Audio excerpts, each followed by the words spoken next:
Let's talk about Fox News and Hannity. Oh, I love He's my personal favorite Fox anchor. The guy is a piece of work. So he does these town halls where he gets a whole bunch of people to talk about a topic. They're sort of these Frank Luntz. Remember him? My dad always used to say to me, never trust a pollster with a toupee. So I never liked Frank Luntz.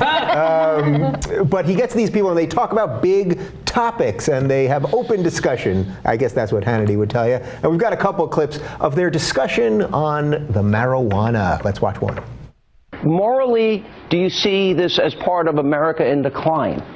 Oh, I think absolutely that's the case. So what we have here is a case of money over morality. And, you know, right now it's really funny. Folks, we're watching the chuckleheads, you know, we're watching these folks doing what they're doing out there and getting a good laugh about it. But when the body count starts rising, when people start dying, then maybe, yeah, it's real funny, isn't it? Real funny to talk about. But this is a classic example. This is a classic example, Sean, of people just not giving a damn anymore. Yeah. I got it. Anna, take it away, please. The line, money over morality. Fuck your morality. I don't give a shit about your morality. You know what I care about? Nonviolent people spending time in prison for a drug that can't fucking kill you. Yes. Fuck your morality. I'm so tired of hearing about morality. It drives me fucking crazy. Well, the good thing was... Go, girl. But how do you really feel? The mistake that Hannity made was he invited normal people on the show, right? So when he says stuff like that makes you go like that, other people just laugh right in his face. And then he's like, that's right, keep laughing about it. Yeah, it's like, you guys could not look like... It just goes to show you that Sean Hannity and Fox News' audience is 71 years old. Because who the fuck else is going to listen to this bullshit besides a bunch of out-of-touch, scared white people living in rural America who's afraid of gays, lesbians, blacks, and marijuana still. They're still afraid of marijuana. That's who they're broadcasting to. Am I just a hardcore stoner, or do I not understand the moral argument again? What's the moral? What is he saying? There's a moral argument about weed. I really don't know what that means. You know, Jesus said don't smoke the devil's lettuce, right? That's what Jesus wore sandals. He was a hippie. I mean, what's the moral? Sandals, no less. Yeah, come on. Oh, there is no money over. I mean, obviously, this is just more made up bullshit from some guy who wants to control what other people do. Yes. You know, oh no, there's somebody over there having fun. We have to stop that right now. Mm-hmm. You know, nobody's dying. Nobody dies from pot. And if it was really about money over morality, then he would stand up and say, I don't know, help women who are very poor and who can't, afford to have kids and can't afford to support their own children. He could support food stamp programs and early education and prenatal health services. Moral issues of people who are actually being hurt. You know, that might be some morality that I could get behind, but not this maybe bullshit. People working full-time and earning a living wage, or people who get sick and go see a doctor, and those kind of moral problems. Yeah. This is the big thing, number one, right? Because it makes 71-year-old white people go fucking crazy. Oh my God, there's pot. But Jimmy, should we give Hannity some credit for having Sherrod Small, a comedian who I'm sure smokes weed? That was the black guy that you saw in the video. Should we give him credit for having the alternate voice there? Of course, he brought on a black guy who's pro-drugs. Right? That's exactly. This is the fucking. It's the dirty. Right, that's funny. They immediately pan to the black guy. Well, the fun continued. Let's watch clip 2. What studies do you have, though, that address prescription drugs and Ambien and Xanax and Valium and all these other drugs? There is such an abuse. Here's what they're missing. It's called epigenetics.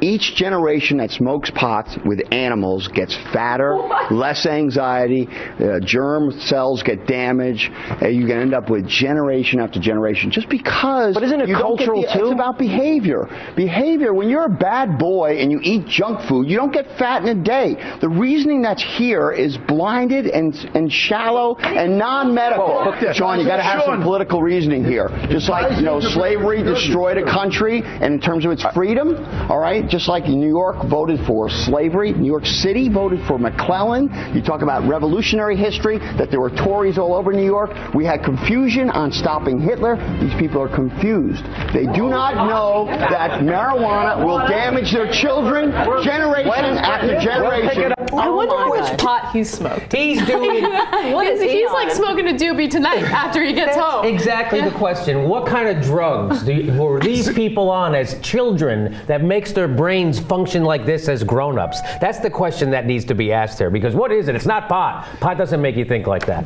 Isn't there also some crazy argument that they're implying that if you legalize weed, that suddenly everyone's going to start smoking weed? And I don't know anyone that doesn't smoke weed because of a legal Right. reason. Do you guys know Well, it's just anybody like- that there's weed in front of them and like, well, it's illegal? I had plenty of people say, that people get upset like, well, if they legalize, what are you going to do? Sell it at the gas station like cigarettes? Yeah.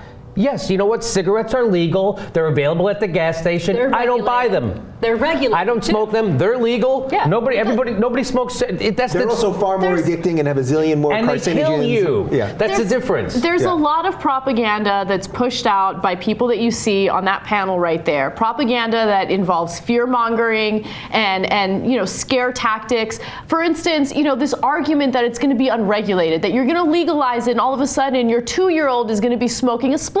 That's not going to happen. Okay, there are going to be regulations in place similar to the regulations that you see with substances like tobacco and alcohol. What makes you think that just because we're going to legalize it, all of a sudden teenagers are going to be smoking it, or people are going to be smoking it before they get behind the wheel? Those types of things will be dealt with. And it's just ignorance. That's the frustration. Fear-mongering. And fear-mongering. Exactly. Fear-mongering works. Fear-mongering brings in the eyeballs for Fox News. Yeah. And shouldn't Republicans want legalized weed because of the tax money? Did you guys see that in Colorado they generated $12 million? Money over morality. So, how dare you? I am just the worst. But shouldn't they care more about money over morality? They would. Right, that's what I'm saying. Who is going to be the party, if you want to put it into the two-party conundrum, who is going to be the party that's going to jump on this bandwagon, because you're going to get the youth vote in many states. You're going to bring out the youth voters with this. So I think it's really surprising to me that Republicans are willing to just drop this particular issue that could actually benefit them greatly at the ballot box. Yeah. Wait, before we get to the third clip, can we just get to what that girl was saying about big pharma? Yeah. And I do think, and it's sort of what you're saying, I do think she's making a point. We have all these drugs, these mind-bending drugs. People are tripping out on Ambien, they're snorting Adderall, a zillion other drugs out there that are regulated, so somehow we think they're okay. And weed, Vicodin. half of the Fox News anchors are on those things. Yeah. You guys don't understand. Those drugs are moral. Okay. We can take those. So moral comes in a white pill. Is that how it works? Yes. Morality's in a pill, and the as long as there's a corporation behind it, it's moral. Then it's moral. When you can grow in your backyard, what kind of a criminal are you? All right, we've got one more clip for you. Sean Hannity, number 3. Let's go for one fact. I'm probably one of the oldest in the audience. I grew up through the 60s. One of the best looking. Through the 60s. Let me tell you something, Sean. Fact. Every one of the potheads that I knew at that time, when they said, hey, bro, hey, bro, what's that? What's going on? Every one of them are brain dead. It's fact. Everyone that I know in my long history of life, everyone that was a pot smoker, their brains are defunctated. What drugs do you have to take to make you on national television make up a word?